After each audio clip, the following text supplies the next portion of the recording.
வாக்குண்டாம் நல்ல மனமுண்டாம் மாமடர நோக்குண்டாம் துப்பார் திருமேனி தும்பிக்கையான் பாதம் தப்பாமல் சார்வார் தமக்கு. இப்போ நம்ம இந்த வீடியோவில் பார்க்கக்கூடிய தலைப்பு குரு பெயர்ச்சி 2026. 2ஆம் தேதி ஜூன் மாதம் 2026 அன்று நிகழக்கூடிய குரு பெயர்ச்சியானது மிதன ராசியிலேருந்து கடகராசிக்கு குருபவன் பெயர்ச்சியாகி போகிறாங்க. அந்த கடகராசி அப்படிங்கிறது குருபவனுக்கு உச்ச வீடு. ஸோ அந்த உச்ச வீட்டுக்கு குருபவன் போகும்போது தன்னுடைய முழு வீச்சில் நன்மைகளை அனைத்து ராசிகளுக்குமே கொடுப்பார். அதில் குறிப்பிட்டு சொல்லணும் அப்படின்னா ரிஷபம், மிதுனம், கடகம், சிம்மம், துலாம், தனுசு, கும்பம், மீனம் இந்த 8 ராசிகளுக்கும் முழுமையான நற்பலன்களை அதிகப்படியாக கொடுத்துட்டு மற்ற ராசிகளை 4 ராசிகளை தீமைகளை கொடுக்க போகிறது இல்லை. ஆனால் இந்த ராசிகளுக்கு கொடுக்கக்கூடிய முழு சுப பலன்களை அவங்களுக்கு கொடுக்கறதுல கொஞ்சம் தாமதப்படும், அவ்வளோதான். குரு பகவான் இயற்கை முழு சுப கிரகம் அப்படின்னு பேர். குரு பகவானுடைய காரகத்துவம் அப்படின்னு பார்க்கும்போது ஒழுக்கம், நேர்மை, மெரிட்டாக நடந்துக்கிறது, இந்த மாதிரியான விஷயங்களுக்கெல்லாம் காரகத்துவம் வைக்கிறாங்க. அதனால் இவருக்கு பேர் தன புத்திரக்காரகன்னு பேர். குரு அப்படின்னாலே ஒருத்தருக்கு வழிகாட்டுறவர் அப்படின்னு பேர். ஸோ இந்த அடிப்படையில் குரு பகவானுடைய பேச்சு அப்படிங்கிறது இந்த 12 ராசிகளுக்கும் முழு சுபத்தன்மைகளை இருந்தாலும் மேலே சொன்ன 8 ராசிகளுக்கு அதிகப்படியான நன்மைகள் நடக்க இருக்குங்க. இந்த மீதியுள்ள 4 ராசிகளும் பரிகார ராசிகளை இங்கே எடுக்க வேண்டியதில்லை, ஏன்னா அதுக்கும் நல்ல பலன்களை தான் கொடுக்க போகிறாங்க. இருந்தாலும் இந்த 12 ராசிக்காரங்களும் இந்த 2ஆம் தேதி மார்ச் மாதம் 2026 வருஷம் டைம் நீங்கள் பார்க்க வேண்டிய அவசியம் இல்லை. நீங்கள் வசிக்கக்கூடிய இடத்துக்கு பக்கத்தில் இருக்கக்கூடிய சிவாலயத்துக்கு போயிட்டு சிவனுக்கு ஒரு அர்ச்சனை செய்துட்டு வந்தீங்க அப்படின்னா மிகவும் ஒரு சிறப்பான ஒரு விஷயமா இருக்கும். குரு பகவானை வழிபடுறது மூலமாக ஒருத்தருக்கு தனம் கிடைக்கும், கல்வி கிடைக்கும், பொருளாதாரம் கிடைக்கும், சமுதாயம் அந்தஸ்து கிடைக்கும், கௌரவம் கிடைக்கும். நம்ம சொல்கிறோம் இல்லைங்களா, ஒயிட் காலர் ஜாப்னு சொல்கிறோம் இல்லைங்களா, பேங்க்கில் வேலை பார்க்கக்கூடியவங்க, பணத்தை எண்ணக்கூடியவங்க, அழுக்குப்படாமல் வேலை செய்யக்கூடியவங்க, இந்த மாதிரியான விஷயங்களுக்கு காரத்துவம் வைக்கக்கூடியவர் யாருன்னு கேட்டிங்கன்னா குரு பகவான் தான். அதுலேயும் கடகராசியில் குரு வர்றது அப்படிங்கிறது கஜகேசரி யோகம்னு பேர். கஜகேசரி அப்படின்னா 100 யானைகள் சண்டையிட வரும்போது ஒரு சிங்கம் எதிர்த்து போட்டிட்டு அந்த 100 யானைகளையும் விரட்டி தள்ளுறது அப்படின்னு பேர். ஸோ இப்படிப்பட்ட கஜகேசரி யோகத்தில் நிகழக்கூடிய இந்த குரு பெயர்ச்சி 2026ஆம் ஆண்டு அப்படிங்கிறது 12 வருஷத்துக்கு ஒரு முறை ஒரு சிறப்பு வாய்ந்த ஒரு வருஷமாக இருக்கும். இதுக்கு பிறகு இன்னும் ஒரு 12 வருஷம் கழித்து தான் இந்த ஒரு சிறப்பான ஒரு குரு பெயர்ச்சி அப்படிங்கிறது நிகழும். ஸோ உங்களுக்கு இந்த குரு பெயர்ச்சி கடகராசிக்கு பயிற்சி ஆகுது. குரு பலன் அப்படின்னு பார்க்கும்போது சந்திரன் என்ற வீட்டுக்கு, அதாவது கடகராசிக்காரங்களுக்கு அல்லது ரிஷபராசிக்காரங்களுக்கு, மேலே சொன்ன இந்த 8 ராசிக்காரங்களுக்கும் குரு பலன் அப்படிங்கிறது வந்துடும். ஸோ குரு பலன் வந்துருச்சு அப்படின்னாலுமே திருமணம், குழந்தை பாக்கியம், பொருளாதாரம், வேலை வாய்ப்புகள் போன்ற அனைத்து விதமான சுபகாரியங்களும் நடக்கும். சுபகாரியம் நடக்கணும் அப்படின்னா குரு பலன் வேணும். சந்திரன் என்ற வீட்டுக்கு குரு வர்றது, அவர் வீட்டுக்கு சந்திரன் என்ற வீட்டுக்கு 2ஆம் வீட்டில் குரு வர்றது, சந்திரன் என்ற வீட்டுக்கு 5ஆம் வீட்டில் குரு வர்றது, சந்திரன் என்ற வீட்டுக்கு 7ஆம் வீட்டில் குரு வர்றது. இப்போது மகர ராசிக்காரங்களுக்கு 7ல் குரு, இதுவே மீன ராசிக்காரங்களுக்கு 5ல் குரு. இப்படி 5, 7, 9, 11. இப்போ அந்த அடிப்படையில் பார்க்கும்போது மீன ராசிக்காரங்களுக்கு 5ல் குரு, தனுசு ராசிக்காரங்களுக்கு அது விழுகாது. இதே விருச்சிக ராசிக்காரங்களுக்கு 9ல் குரு. அப்போ விருச்சிக ராசிக்காரங்களுக்கு குரு பலன் இருக்குது 11. கன்னி ராசிக்காரங்களுக்கு 11ல் குரு. ஸோ இவங்களுக்கெல்லாம் கன்னி, கடகம், விருச்சிகம், மகரம், மீனம் இந்த ராசிக்காரங்களுக்கெல்லாம் குரு பலன் அப்படிங்கிறது நிகழ்ந்திருக்கு. ஸோ இவங்களுக்கெல்லாம் கல்யாணம், திருமணம், குழந்தை பாக்கியம், வேலை வாய்ப்புகள் போன்ற அனைத்து சுப விஷயங்களும் கண்டிப்பாக கிடைக்கும். இப்போ 12 ராசிக்கு உண்டான பலன்களை தனித்தனியாக நம்ம பார்ப்போம். மீன ராசி அன்பர்களுக்கு 2026 குரு பெயர்ச்சி பலன்கள்.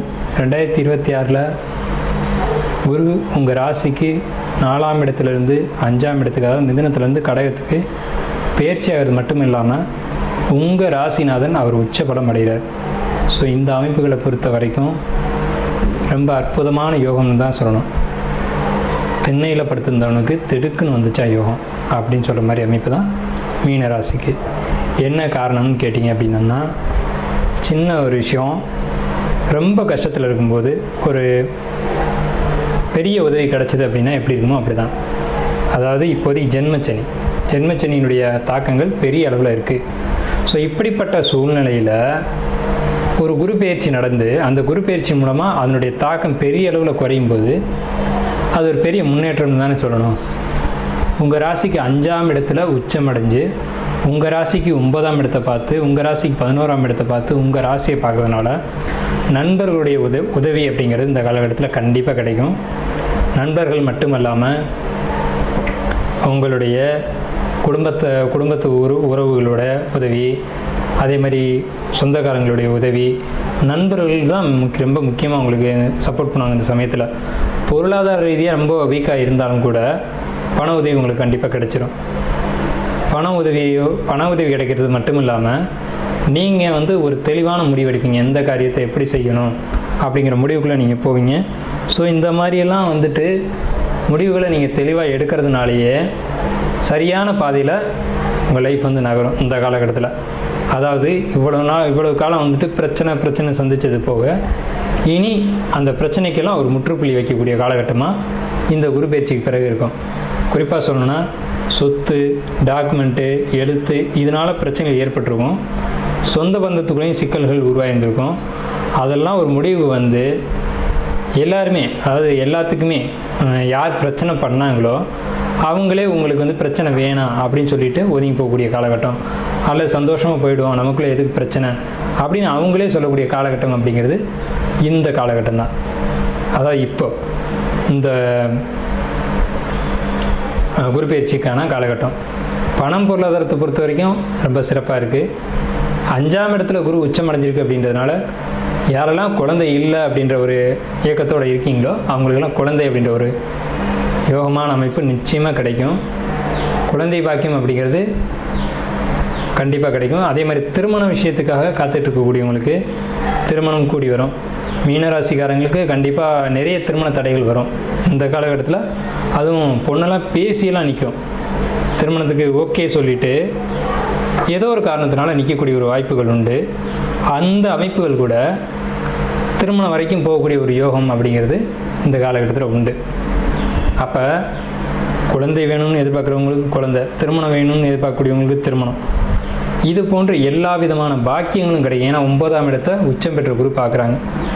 அதுதான் பாக்கியம்னு சொல்லக்கூடிய அமைப்பு. பணம், பொருளாதாரம், கல்வி, நல்ல மதிப்பெண் எடுக்கக்கூடிய அமைப்பு, இது சொல்லப்போனால் குருபலன் அப்படின்ற ஒரு அமைப்புக்குள்ளே தான் இது வருது. திருமணம், இது போன்ற அனைத்து விஷயங்களும் மீனராசிக்கு கிடைக்குது. ஸோ அதனால் என்னென்னு கேட்டிங்கன்னா நீங்கள் இதுக்கு மேலே ஜென்மச்சனி அப்படின்ற ஒரு விஷயத்தை நீங்கள் விட்டுறணும். அதே மாதிரி ஆடம்பர செலவுகளை செய்கிறது. இந்த குரு பயிற்சியில் 12 ராசிக்கும் நம்ம பலன்கள் சொல்லியிருக்கோம். இதை பொறுத்த வரைக்கும் பொதுவான பலன்கள் தான். நீங்கள் தனிப்பட்ட ஜாதகங்களை பார்க்கணுன்னு நினச்சாலும் சரி, அல்லது உங்களுக்கு ஜோதிடம் சம்மந்தப்பட்ட சந்தேகங்கள் இருந்தாலும் சரி, வாஸ்து சம்மந்தப்பட்ட விஷயங்களில் சந்தேகம் இருந்தாலும் சரி, அல்லது பிரசன்னம் பார்க்கணும் அப்படின்ற ஒரு விஷயம் இருந்தாலும் சரி, இல்லை சந்தேகங்கள் கேட்கணும் அப்படின்ற அடிப்படையில் இருந்தாலும் நம்மளுடைய எண் கீழே கொடுத்துருக்க ஸ்க்ரீனில் கீழே கொடுத்துருக்காங்க.